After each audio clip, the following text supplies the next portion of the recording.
Before I begin this video, I would like to address what happened in Minneapolis last week. It was unacceptable. Black Lives Matter. Genesis chapter 1 verse 27 says, God created mankind in his image. This means everyone is made in God's image, no matter the color of their skin. Black Lives Matter. Every life is sacred. I would like to ask you to please educate yourself on systemic racism. Now that we covered that, okay, let's keep it real and get into the video.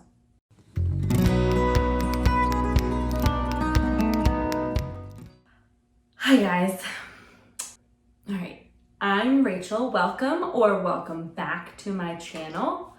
Today we are going to be talking about the book of Joshua. The book of Joshua is the 6th book in the Bible. If you missed any of the other talks, I will leave a card up here and have it linked below. I can hear my dog drinking water in the background. We are currently reading the Bible in 1 year. We are reading it with the help of the Bible study by Zach Windle.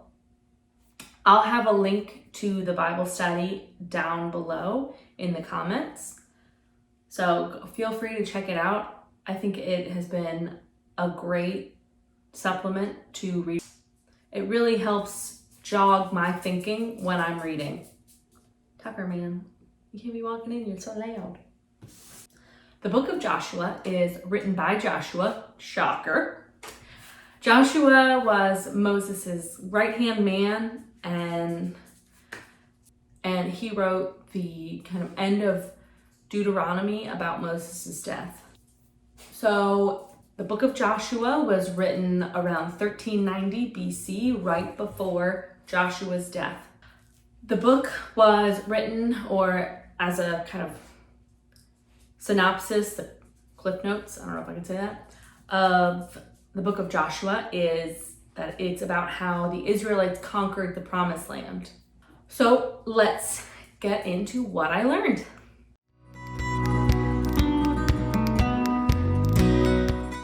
All right, one of the first things I learned was Rahab. She is the first person that we really see in the book of Joshua. She is the woman that hangs a cord outside of her house so that the Israelites can get into the city of Jericho.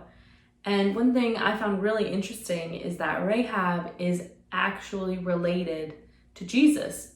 If you go to Matthew chapter 1 verse 5, the whole chapter 1, you can see the lineage of Jesus. You can see how Rahab is actually related to Jesus, which is really cool. The other part that I really learned that I want to talk about is in Joshua chapter 20. It's a short chapter, but in that chapter they talk about setting up a city that is pretty much just a judicial court. It sounded kind of like how we deal with justice here in the United States, in the court system, I mean. Joshua chapter 20 verse 6, it actually has written, they are to stay in that city until they have stood trial. That sounds like when someone's in jail before their actual trial. Then it goes on to say, and until the death of the high priest who is serving at that time, which I don't really understand. You have to wait until somebody dies to leave? I thought that was kind of weird. So if anybody has any input on that one, please comment. And now let's get into what I think are the most important verses.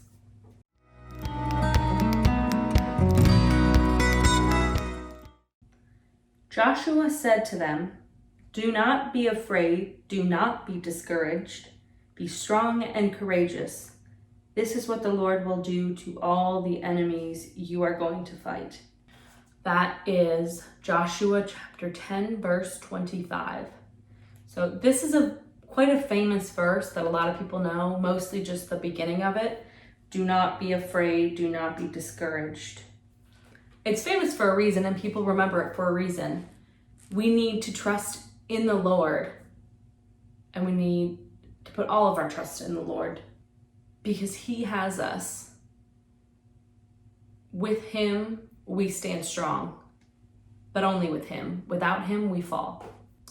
The next verse is, but if serving the Lord seems undesirable to you, then choose for yourself this day whom you will serve, whether the gods your ancestors served beyond the Euphrates, or the gods of the Amorites, in whose land you are living. But as for me and my household, we will serve the Lord.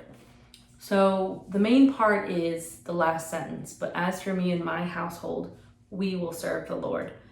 Now, I'm sure you all know that is also a pretty famous verse from the Bible. To me, Joshua had a lot of famous verses.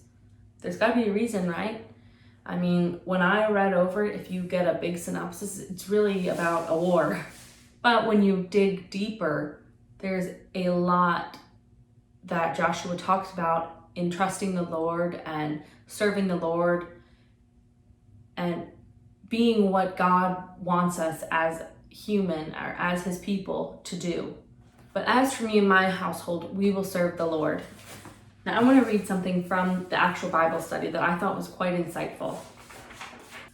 Joshua's dying words were, as for me and my house, we will serve the Lord. Some of you may currently be struggling with relationships in your household. That's okay. You don't have to pretend like everything's perfect. Even now that you are a Christian. One thing I know for certain is that if you stand strong in your faith and approach those relationships with a biblical perspective, God will intervene and work them out because He desires wholeness in all of your relationships. With that said, some of you may need to declare Joshua's final words out loud over your household every day. And so there's a call to action. Try it every morning and evening for 2 weeks and see what happens. So that's what I'm going to do. Starting today, I am going to start saying this as soon as I wake up and before I go to bed. As for me and my house, we will serve the Lord. And my anticipation is that it will really make me want to pick up the Bible and study more of His Word, as well as live out day to day, thinking consciously with everything or just about everything I do. Is this the way God would want me to do it? Is this me serving Him? And so I'll get back to you guys in 2 weeks on that, and I hope you guys do it along with me. Now that we have the kind of job that we need to do this week or something that we need to add to our schedule, let's move on to some questions that we can answer now, hopefully.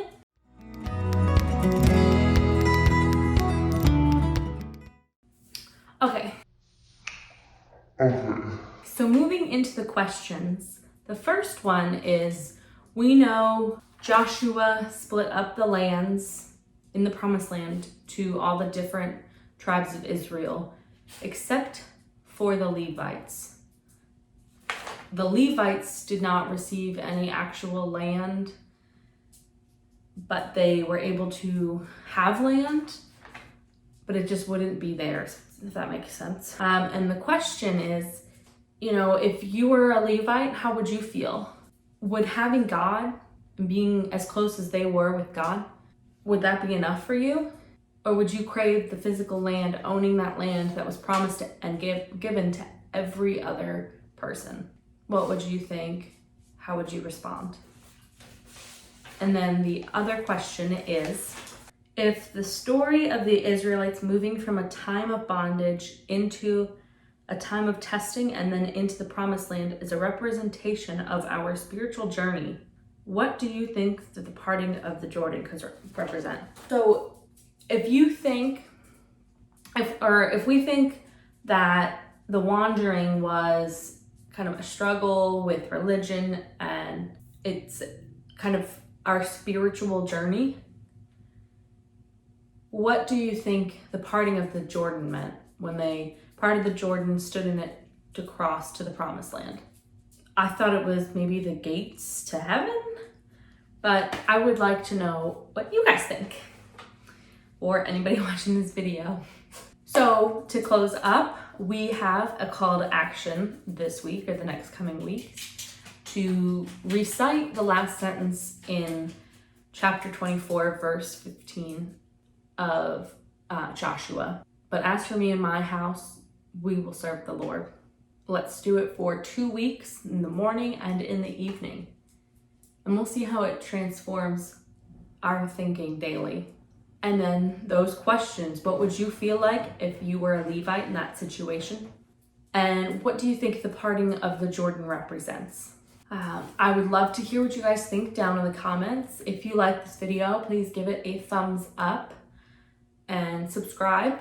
The next video will be about the book of Judges, so it should be interesting. Thank you so much, guys. Bye.